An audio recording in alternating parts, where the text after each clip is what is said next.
Vive la presse! Vive la presse! Vive la démocratie! Vive la démocratie! Vive la liberté de la presse! C'est trop beau! Salam alaikum. Salam alaikum. Je m'appelle Boubacar Badji, je suis le secrétaire général de l'Union nationale des photojournalistes du Sénégal. Et on se rend compte, devant cette assemblée, l'importance de ce qu'on appelle techniciens, mais plus particulièrement les cadres et les photojournalistes qui sont là aujourd'hui. Le 3 mai est une date mémorable pour la presse, mais aussi il est important pour nous aujourd'hui de nous exprimer, parce qu'on n'a pas l'habitude souvent d'être devant la caméra. On n'a pas l'habitude d'être devant la caméra, donc c'est une occasion pour dire au monde de la presse, mais pour dire à tous les Sénégalais que le photojournalisme est un métier. Le photojournalisme est un métier et aujourd'hui on a besoin principalement de formation. Parce qu'en réalité, on constate souvent dans les manifestations ou dans les événements que nous sommes les premiers remparts de la presse lors des manifestations. Et souvent, on est brutalisé par la police. Parce que tout simplement, ils ne comprennent pas le rôle que nous jouons au niveau de la presse. Et il est temps pour nous, photojournalistes, de demander à l'État du Sénégal de commencer à repenser à la formation de tout ce qui est technicien au niveau de la presse sénégalaise. Donc ma bant ko ci wolof c'est ñun loolu rek la ñuy wax tey nii lu ñu soxla mooy formation et école yu nga xam ne vraiment ay nit mun nañ ci jàng lu ñuy wax image parce que tey dañu toll ci monde bu nga xam ne monde de communication la te suñu tollee ci monde de communication bu ñu toll nii lu ëpp doole muy écrit muy vidéo jàpp naa ni image photo moo am impact bu bëri ci lu ñuy utiliser kon dafa jot ñu jàngal nit ñi lan mooy image ñu am école yu nga xam ne nit ñi mun nañu former wu ba nga xam ne ku génn ci école bi dina am sañ-sañ su demee ci rédaction mu laaj ay maanaam salaire bu nga xam ne tolloo nag lu nga xam ne xam-xamam fa la toll dina tax photojournalistes yi suñu génnee ñu mun a réclamer seen droit au niveau des entreprises ñu xam lan mooy seen wareef mais ñu xam tamit lan la en fait maison bi war a def pour ñoom. de Reporters sans frontières. Merci. Je suis venu en tant que représentant en Afrique de l'Ouest de Reporters sans frontières vous apporter le message de soutien total de l'organisation Reporters sans frontières. Vous dire que les points qui vous préoccupent aujourd'hui sont au cœur de l'action de l'ONG Reporters sans frontières. La viabilité des entreprises de presse, ça fait partie de vos préoccupations, ça nous intéresse, c'est au cœur de notre action. La sécurité physique des journalistes, c'est au cœur de notre action, ça nous préoccupe. Donc, vous dire que ce qui vous préoccupe aujourd'hui, c'est notre raison d'être. Réitérer le soutien total de l'organisation aux actions que vous menez aujourd'hui et aux actions que vous envisagez de mener dans le futur pour améliorer la situation de la liberté de la presse au Sénégal. Je vous remercie. Merci beaucoup. ci wolof damay wax ni dama ñëw pour teewal fi organisation Reporters sans frontières pour feddaliwaat jàppale bi nga xam ni ONG bi mi ngi koy jàppale liberté de la presse fii ci Sénégal parce que yàgg nañ ci d'ailleurs di ci liggéey ak Synpics di fàttali ni li leen yëngal tey li tax ngeen daje fii dafa nekk ci xolu ñun li nga xam ni moom la ñuy def comme yëngu-yëngu lu mel ne sécurité physique journalistes yi loolu ñun daf ñu ñor lu mel ne fexe ba nga xam ni entreprise de presse yi dinañ gën a am doole loolu dafa bokk ci li nga xam ni ñun aussi daf ñu ñor donc feddaliwaat suñu jàppale ci lii nga xam ni moo leen fi dajale tey ñi ngi ciy jàpp laneen li nga xam ni it jàpp ngeen ni ngeen fi jógee da ngeen ko organiser pour fexe yokk doole liberté de la presse fii ci Sénégal ñun pare nañ pour jàppale leen ci ànd ci ak yéen ci domaine yëpp jërë ngeen jëf. Merci beaucoup Abibou. Vraiment au nom du CORED, nous félicitons les confrères qui ont fait le déplacement parce que peu importe le nombre, l'essentiel que nous soyons déterminés dans le combat que nous menons actuellement pour une presse respectée. Parce que vous n'êtes pas sans savoir que ces dernières années, la presse a été chahutée, dû au fait qu'aujourd'hui, il faut le reconnaître, on ne sait plus qui est journaliste, qui ne l'est pas, et qui est technicien des médias et qui ne l'est pas. Et je pense que de ce côté-là, nous avons un combat à mener pour redonner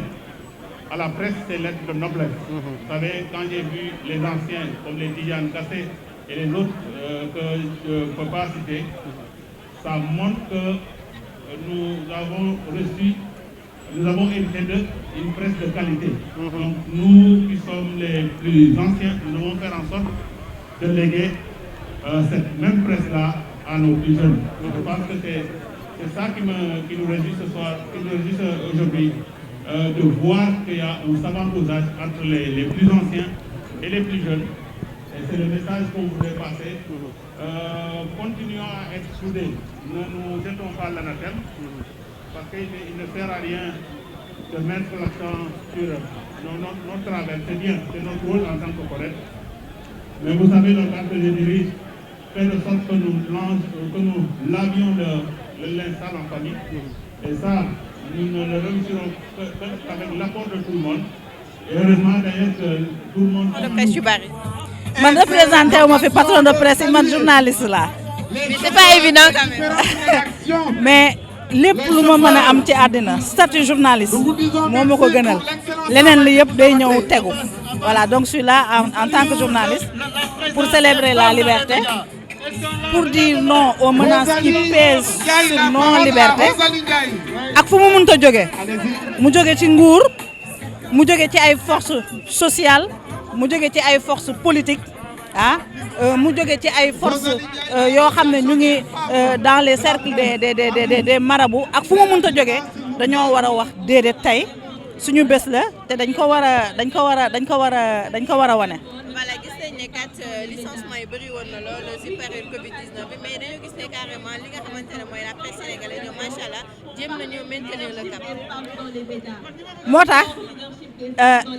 dama ciy profité ma tontu Birahim Seck du Forum Civil.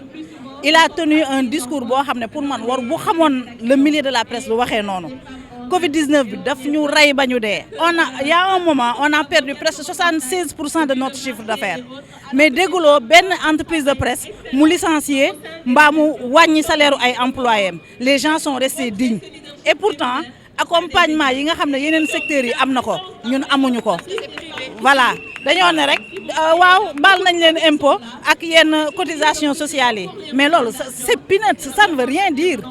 ni ñu accompagner yeneen secteurs yi ñun on méritait plus cet accompagnement parce qu'on est des délégataires de services publics parfois il n'y a à part peut-être la dose de propagande il y a aucune différence entre ñun li ñuy liggéey ak li RTS di liggéey parfois sax ñu gën cee fes ñi nga xam ne ñoom ñooy télévision nationale te aujourd'hui état mu ngi leen di jàppale ci kaw ba ci suuf léegi ñun jàppalewuñu on est resté digne jël suñuy employé def li ñu war a def yëpp moom il se permet taxaw fii man wax mosuma tontu Birahim mais quand même c'est trop quoi chaque jour boo taxawee yaa ngi naan wooy ça va dans la poche des patrons de presse lan moo dem ci suñu poche moom est-ce que xam na les gens comment ils ont fait pour faire face à la pandémie pour ne pas avoir d'arrêt de salaire pour ne pas avoir de licenciement nous sommes restés dignes te loolu ku mel ni moom nekk leader d'opinion bu jëlee parole daf ko war a rafetlu te it nañu moytu muy ci classe politique bi muy ci côté état muy ci côté force sociale ñi nga xam ne dañuy jéem a jaxase journalistes yi ak les patrons de presse ñun ñëpp ñoo bokk galère bi ñun ñëpp ñoo bokk coono bi maintenant y a des choses à dire mais bu ñu ko waree wax ci suñu biir rédaction ci suñu biir corporation ñu toog ñu waxtaan ñu waxante dëgg voilà footum biir nekk journalistes yi tamit dama leen di ñaan surtout les jeunes là ku ci def ñaari at 5 juróomi at nga foog ne ndax yegg nga sa exercice favori mooy di saaga sa mag yi te mag yooyu tey boo munee toog di def métier bi di wax dara du la ci fekk yàlla ak ñoom la nañu respecté suñuy mag nañ leen fonk nañ leen di woo ci suñu rédaction yi di dékk suñu nopp ñu ñuy conseiller parce que li ñu def ñun defuñu ko li ñu ñeme woon ñun ñemewuñu ko voilà ces gens-là ils méritent le respect toog di saaga des aînés journalistes pour man loolu du ndam tamit beneen affaire bi nga xam ne mu ngi commencé di ñëw dañu bëgg a xaajale ñenn ñi ñoo bokk ci camp présidentiel ñenn ñi ñoo bokk opposition la vocation d'un journaliste c'est pas ça te journalistes yi nga xam ne dañuy am complexe boo toogee foog nga ne yow da nga war a wax lu neex opposition bi loolu tamit du journalisme nañu taxawaat suñu place ñi nga xam ne ñoom ñooy les forces politiques ñu yemale leen di leen jox parole bañ a dugg ci yenn manœuvre politique yi bañ a dugg ci yenn marchandage politique yi baaxul. Pourquoi est-ce que xam nga ne parfois mu am des actes qui sont posés patron ba yëgu ko c'est le fait de journaliste. Il faut arrêter de penser que à chaque fois que média jeng wala média def benn affaire bi le patron est au courant boo ñëwee nga nekk nga jiite organe de presse man ce que fait la rédaction sama yoon nekku ci parce que c'est la liberté ñoom ñooy délibérer ñoom ñooy décider parfois nag journaliste am taxawaay boo xam ne baaxul yow nag patron bi sa responsabilité la nga delloo si waat ko donc bàyyi leen patron de presse. C'est-à-dire une entreprise de presse sax boo ko jiitee nga bëggal sa journaliste yi jàmm waroo dox ci yooyu lii def le respect lii tax ñu respecter entreprise de presse mooy crédibilité mooy indépendance bi ngay jéem a wane ce n'est pas facile voilà mais indépendance bi ngay wane mooy crédibilité bi ngay taxawee mooy ni ngay taxawee ci wetu ñi nga xam ne ñoom ñooy citoyens yi voilà donc ça c'est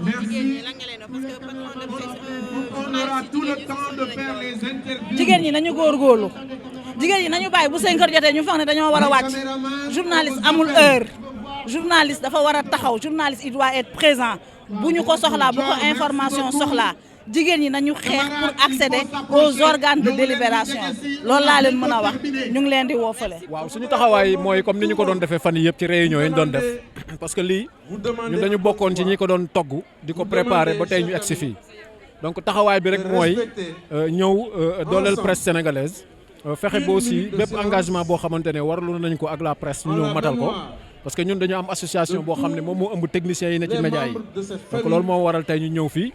mu nekk journée bu am solo boo xamante ne ñun techniciens yi dañ ci am wàll bu rëy et je pense que ni ko suñu mbokk journalistes yi defee noonu la ñu ko defee tey pour célébrer vraiment la journée mondiale de la liberté de la presse. Réalisateurs, animateurs, etc. qui ont perdu la vie, je voudrais qu'on leur accorde. waaw problème mu presse moom bari na boo déggoo ni ñu ko waxee fii bi ñu tàmbalee ba léegi donc loolu loo xamante ne la faaw nag ñu taxaw ci au-delà des associations yi nga xam ne moom la ñu bokk il faut que aussi ñu xool naka la ñuy booloowee def benn bloc fexe aussi ba jàmmarloog ñi nga xamante ne ñoom ñooy teg fitna presse sénégalaise parce que presse sénégalaise dafa am ñaari pàcc boo xamante ne da ci am problème benn pàcc bi mooy ñi dal ci presse bi jóge ci nguur gi wala ñu jóge ci parti politique wala ñeneen mais aussi ñi nga xamante ne ñoom ñoo nekk ci biir presse bi tamit di def loo xamante ne presse bi mënu ko nangu donc ñaari yooyu yëpp faaw ñu boole ko xool aussi naka la ñuy def ba régler problème yooyu doo daal am une presse boo xamante ne day nekk une presse libre responsable mais une presse assainie sur le marché. Parce que justement la bizarrerie réside dans le fait que le journaliste arrive dans une entreprise de presse, on lui dit tu es encore stagiaire, tu ne sais pas encore parfaitement faire ton boulot, donc tu vas devoir prendre le micro. Et justement, tout est le problème réside à ce niveau. On te demande de ramper pendant 5 ans, pendant 10 ans, pendant 20 ans, pour prétendre à un CDI qui n'arrive pas à te donner un salaire décent. C'est inadmissible. Je pense que les gens doivent faire plus pour arrêter ça. ñëw pour wax doy na ça suffit parce que li ñu teg taskatu xibaar yi li ñu teg këru taskatu xibaar yi dafa ëpp ñun nag ñoo mën a xeexal suñu bopp ndaxte boo xoolee violence yi ñuy teg yéen caméraman yi dañ koy nemmeeku yow journaliste bi dañ koy nemmeeku yeneen techniciens yi nekk si média yi dañ koy nemmeeku violence yooyu agression yooyu day doon loo xamante ne mënatul wéy loolu nag ñun la ak takk der yi ñun la ak nguur gi faaw ñu leen doy na te doy na boobu warul yem si wax nii rek dem dañu war a jàpp booloo mu ne xeex loolu bu weesoo loolu benn pàcc la benn pàcc bi mooy li xew ñun suñu biir ak li xew si suñu kër yi muy média yi muy maison de presse yi des stage yoo xamante ne du jeex 1 an 2 ans 3 ans de stage mënatul wéy daa doon loo xam ne dañ ko war a dindi mu jeex ci réew mi ay contrat de prestation yoo xamante ni day wéy saa su ne dafa war a doy mënul wéy donc dafa doon mbir yoo xamante ni faaw ñu xeex ko te pour ñu xeex ko ñun dañ ciy taxaw bu pare waaye nguur gi jàppale ñu si nguur gi ni mu ñu siy jàppalee mooy code de la presse mu daal di koy taxawal mooy convention collective bi mu daal di koy taxawal dooleen ñi nga xamante ni ñoom ñooy inspecteurs yi ngir ñu mën a caytu këru taskatu xibaar yooyu buñ caytoo këru taskatu xibaar yi ñii di organe de presse yi patron de presse yi danañ respecter reporters yi ndaxte reporters yi ñoom ñooy liggéeyu taskatu xibaar yi. journaliste yi nga xamante ne dañuy saaga di wax noonu di jël di parparloo di xañ li nga xamante ne mooy politique de opposant bi li nga xamante ne mooy gouvernement di yàq ñi nga xamante ne ñu ngi liggéey baax am seen liberté. dañ koy ñaawlu parce que buñ jaaree école daa am lu ñu la jàngal li ñu la jàngal nga war a appliquer même si réalité terrain bi am na loo xamante ne du bokk waaye journaliste bokkul parti journaliste bokkul ci beneen organisation journaliste kenn la faral muy dëgg kenn la faral muy information juste information vérifiée ngir jox ko nga xam ne moom mooy askan wi toog ci télé toog ci rajo di bind si presse en ligne wala si presse écrite loo xamante ni da ngay xalamal kii wala da ngay neexal kii defoo lu dul yàq réew mi defoo lu dul yàq métier bi loolu nag dafa doon loo xamante dañ ko war a xeex ñun suñu bopp mais pour ñu xeex ko tamit wax nañ ko léegi convention bi da siy bokk ndaxte ñi nga xam ne ñoom ñooy patron de presse am nañ ci wàll ñoom ñooy tànn ñoom ñooy fal ñoom ñooy jënd wala ñoom ñooy fay ñi nga xamante ne ñoom ñooy liggéey si média yooyu kon nag am na droit de regard boo am si liggéey bi nga xamante ni ñu ngi ko siy def certes journaliste dafa war a libre waaye liberté ak libertinage bokkul wax li nga xamante ni moom nga war a wax ak wax li la neex du benn démocratie liberté de la presse mooy wax lu yoon wax lu waxu waaye du wax li la neex te wax li la neex boobu nag mi ngi bëri ci ëttu taskatu xibaar yi te doy na taskatu xibaar yi nag sangat seen bopp ngir dindi loolu. Alors nous sommes venus ici pour témoigner notre solidarité aux journalistes, aux entreprises de presse du Sénégal qui évidemment traversent beaucoup de difficultés. Nous savons tous qu'au Sénégal, la plupart des entreprises de presse traversent beaucoup de difficultés financières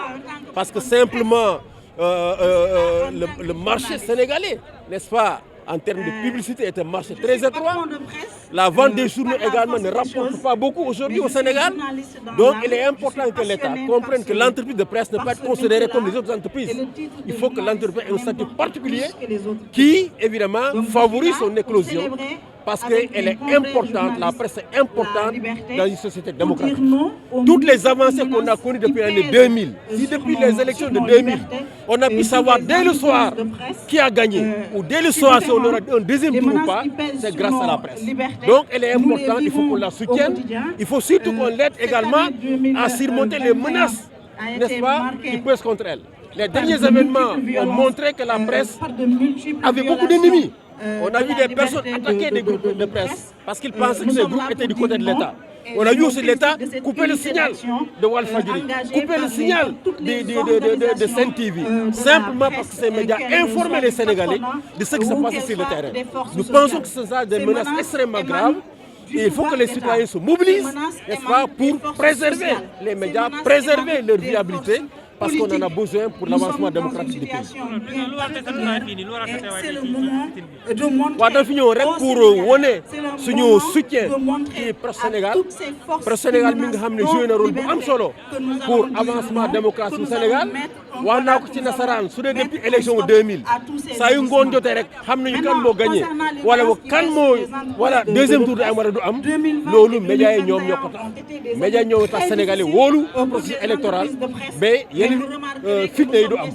kon nañ xam ne média dafa am solo ci société démocratique loolu su weesu média yi ñu ngi jànkuwante ak yeneen difficulté gis nañu événement yi passé am na ay citoyens sénégalais yoo xam ne dañoo demoon taal ay médias yàq ay médias parce que dañu yaakaar ne médias yooyu dañu ànd ak état loolu dañ ko war a ñaawlu ko waat te vraiment woo nit ñi pour que ñu dal n'est-ce pas xam ne média naka lañ fi kenn duñu informer sénégalais di ñaawlu tamit propension bi nga moom la état am jamono yi saa yu média defee reportage bu ko neexul rek ñu coupé signal loolu je crois que dafa ñaaw waaw li xewoon ak Walfadjri ak Sen TV ñu ngi ko ñaawlu parce que ñu doon def mooy informer sénégalais yi ki li nga moom moo doon xew ci biir te loolu maanaam droit sénégalais yi la pour ñu xam lan moo doon xew ci seen biir réew kon médias yi ñu doon def seen liggéey rek te loolu tax na bi ñu coupé seen signal moo tax vraiment ñu ngi encore une fois ñaan képp kuy citoyen sénégalais dañu xam ne média am na importance ci réew mi dañu ànd ñu ñëpp jàppale leen ba bépp gàllankoor ak bépp menace boo xam ne ñu ngi pesé contre média yi ñu mun ko surmonter. problème yi moom góor a jigéen ñëpp ko bokk. Saourou Sène li may wax jigéen ñi mooy. métier bi Bahaw Diong est accompagné dafa am ay sacrifice yu muy de demandé Ousmane Diallo. mais aussi tey fu ñu xaar góor dañuy xaar 2 fois plus jigéen bi def ko. Nos frères, vous reconnaissez effectivement ces icônes. boo nekkee ci rédaction yow yaa war a en leur nom, nous donnons la parole à Saourou Sène gi nga xamante ne moom nga pour qu'il puisse se prononcer. tamit boo ñëwee toog di dem rek di def ay reportage yu ndaw kenn du la responsabiliser. yow journaliste nga da nga jàng comme ku góor ki bokk ci école yi ngeen génnee kon yow yaa war a montrer li nga jàng école ak tamit sa background bi nga àndaale loolu mooy tax tey ñu naw la teg la seen poste de responsabilité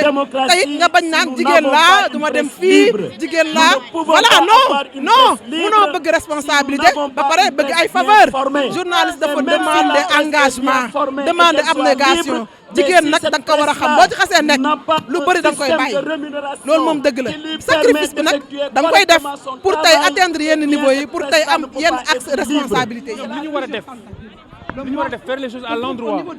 parce que la presse est là utul lu neex kii utul lu neex kële day wax li nga xam ne moom mooy jub day wax li nga xam ne moom mooy les faits bu fekkente ne nii les faits méngoowul ak seen bëgg-bëgg loolu ñun mënuñu ko gérer est-ce que vous comprenez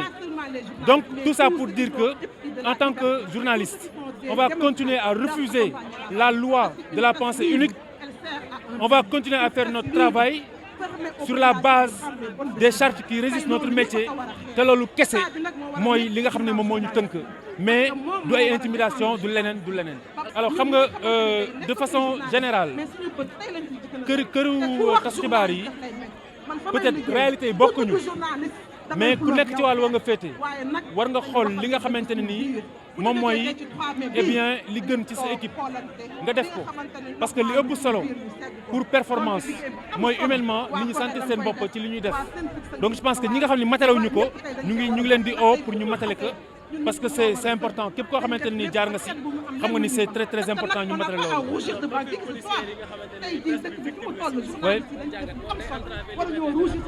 Oui, non mais c'est que parfois il y a des malentendus man je trouve qu'il y a des malentendus parfois entre presse bi ak force de l'ordre yi parce que ñoom ñaar ñëpp ñoo bokk lu ñuy def mais parfois de part et d'autre mën nañu outrepasser seen ay droits wala ak seen wareef parce que fekkente ne journaliste bi dañ ne ko fii nga war a yem mu ne non damay liggéey dépassé foofu day am mën na am gàllankoor bu fekkente ne nii kii di policier bi dañ ne ko sa liggéey lii fii la yem bu ko jalgatee lortaskatu xibaar bi aussi def na lu ko waral ñu ñëpp doomu réew mi lañu te alkaati bu jóg taxaw pour def nous saluons la présence réew mi la yëkkati journaliste bu jóg dugg si mbedd mi pour liggéey réew mi la yëkkati donc ñoo bokk ñu ñëpp suñu intérêt nañu xool suñu intérêt ñu dox ensemble vers l'intérêt du Sénégal. Une icône des médias. Je veux citer monsieur Mamadou Ibra Kane. Personnellement, nous sommes là pour rassurer les Sénégalais, pour dire aux Sénégalais qu'ils peuvent continuer à croire en notre engagement à leur livrer une information certifiée, que nous n'allons pas céder à l'intimidation, que la loi de la pensée unique ne passera pas dans ce pays. Et les acteurs de la vie publique, comme de la vie politique de façon générale, ils n'ont qu'à tenter ou essayer de faire les choses à l'endroit. Parce que nous serons là en sentinelle pour dire les choses, pour dire les faits, pour enfin aider les Sénégalais à se forger une opinion sur la base d'éléments d'appréciation solides et fiables. Et ça passe par un travail basé sur la rigueur et le professionnalisme. Et nous sommes là pour porter tout cela en bandoulière. Donc ils n'ont qu'à intérêt à faire les choses comme il se doit. Jàmm na ñooy, comme on dit. S'il vous plaît,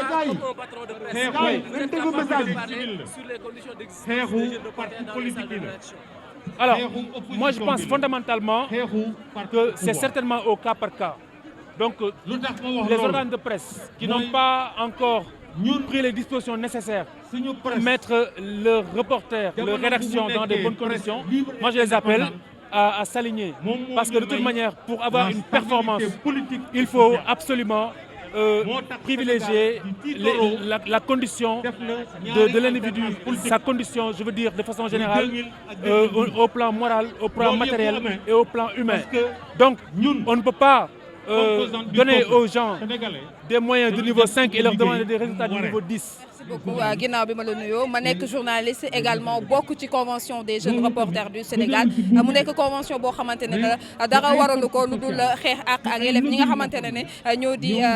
journaliste reporter yi nekk si sur le terrain en tant que jigéen nag yomb na yombul nekk ci rédaction parce que la nga xamante ne moom mooy di ci rédaction yi yenn saa yi dañuy néewal doole ñi nga xamante ne ñoo di jigéen ñi dañuy jàpp ne waaw jigéen lañ li góor ñi war a def ñoom mënuñu koo def or ñun ñi nga xamante ne ñoo di jigéen yenn saa yi dinañ def loo xamante ne góor yi nekk ci rédaction yi sax duñu ko mën def bañ naa ko ba man sax dama daan nekk ci rédaction horaire bi lañ ma daan woowee dama daan dem ci àll bi rek laa daan dem en tant que reporter nekk jigéen mu nekk loo xamante ne fierté la ci man parce que tout simplement da ngay xam ne lu góor mën jigéen mën na ko et boo gisee tey jii lii fii mbooloo ñëpp pratiquement jigéen ñi ñoo ci ëpp jigéen ñi ay basket la ñuy sol di wàcc ci terrain bi nekkul kese ci plateau yi parce que yenn saa yi dañuy foog ne nit ñi dañuy maquillage rek ñëw toog ci plateau non non jigéen ñi ñu ngi ci terrain bi di yor ay association taxaw di jiite nekk ay rédactrice en chef nekk ay directrice de rédaction entre autres donc jigéen yi nga xamante ne ñu ngi ci biir rédaction yi dañ leen war a gën a jàppale gën te ñun nag duñu xaar ñu naan ñu dañuy jàppale comme ñoo xamante ne dañ leen di néewal doole déedéet dañuy dem foqati li ñu moom dañuy foqati li ñu moom en tant que jigéen dañuy taxaw fépp fu góor nekk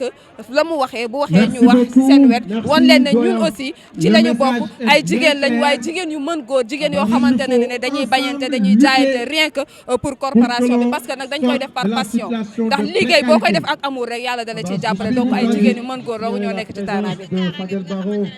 bi yombul chaque jour ñu nemmeeku xam naa ne tey jii looloo waral tey jii mbooloo bi yëpp ñëw taxaw fii pour rien que ñu taxaw seetlu ci presse bi nga xamante ne dafa nekk en danger reporters yi sont exposés ñooy dem ci manifestation yi ñooy dem fu nekk man dem naa ci manifestation ndoxu petite lañ ma këpp ndoxu këpp petite nee ma doo fi defee interview donc mu wan na ne chaque jour da ngay jànkonteel ay jafe-jafe yu méttee métti rawatina nag boo nekkee ci terrain bi donc lii nii dina tax autorités yi ñu dégg ñi nga xamante ne tey ji ñoom ñoo yor réew mi bokk na ci président de la République bokk na ci patron de presse ku ci nekk ñu jéem a fexe naka la ñuy aaree ñi nga xamante ne ñooy wàcc ci terrain bi ngir seen kaaraange parce que dafa am solo. ak wax ne lii dama bëgg d'abord balaa dara xew ginnaaw bi ñu ñaanalee ñi fi newutul ba léegi dama bëgg balaa dara xew li yow sifflé ñu sifflé pendant 1 minute yéen journaliste yi ñu teew yëpp ngeen tàcc seen bopp dama bëgg ngeen tàcc seen bopp léegi na ngay tàcc seen bopp ñu fi teew yëpp tàcc leen seen bopp ayca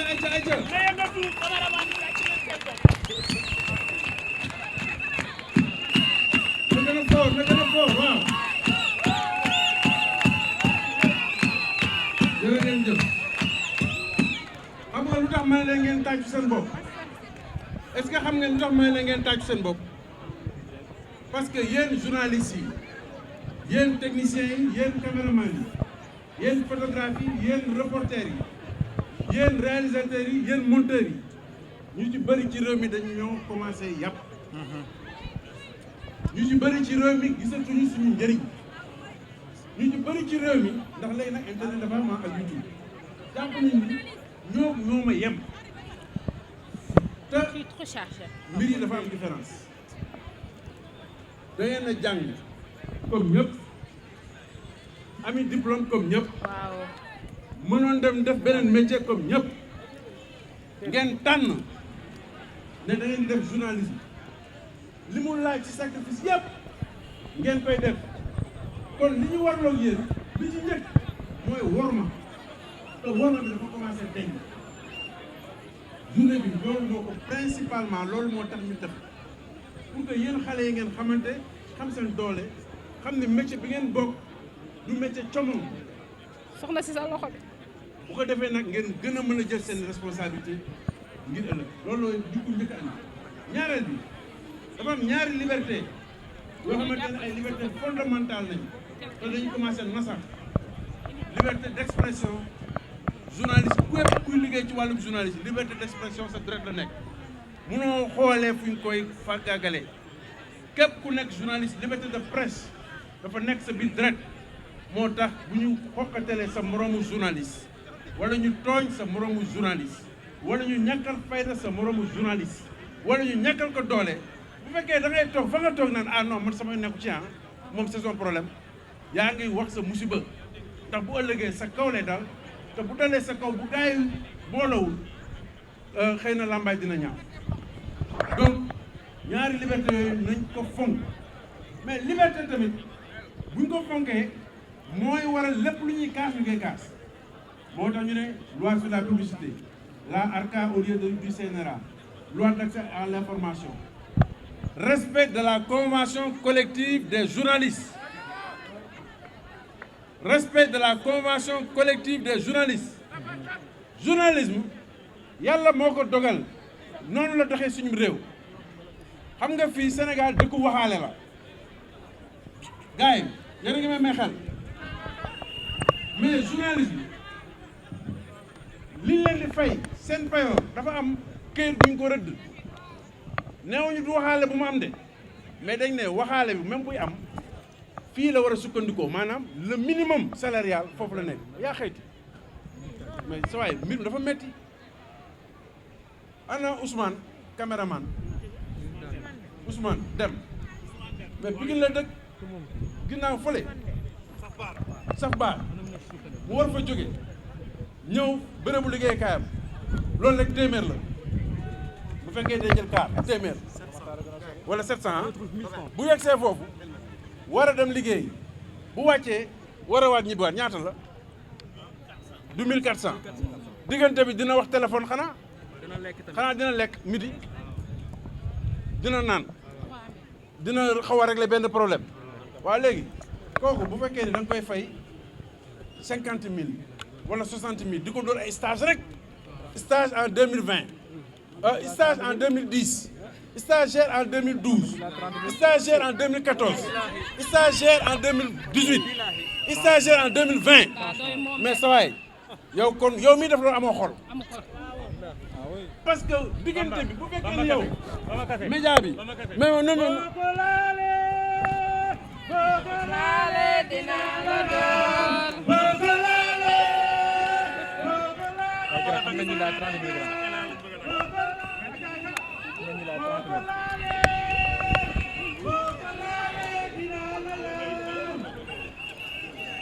jërëjëf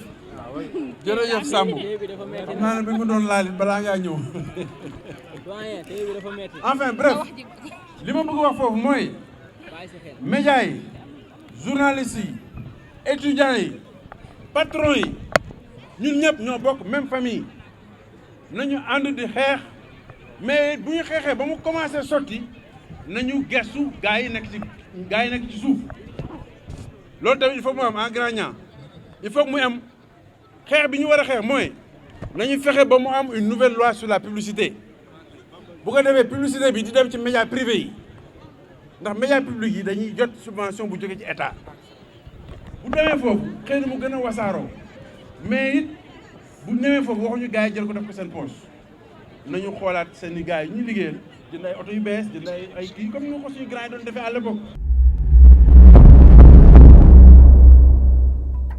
cheetetetet mais yow sawaay yow fu ñu la fekk yaa ngi ci kanamu ordinateur bi wala sa kanamu tablette ba sa téléphone portable lu xew mais damay lire ay information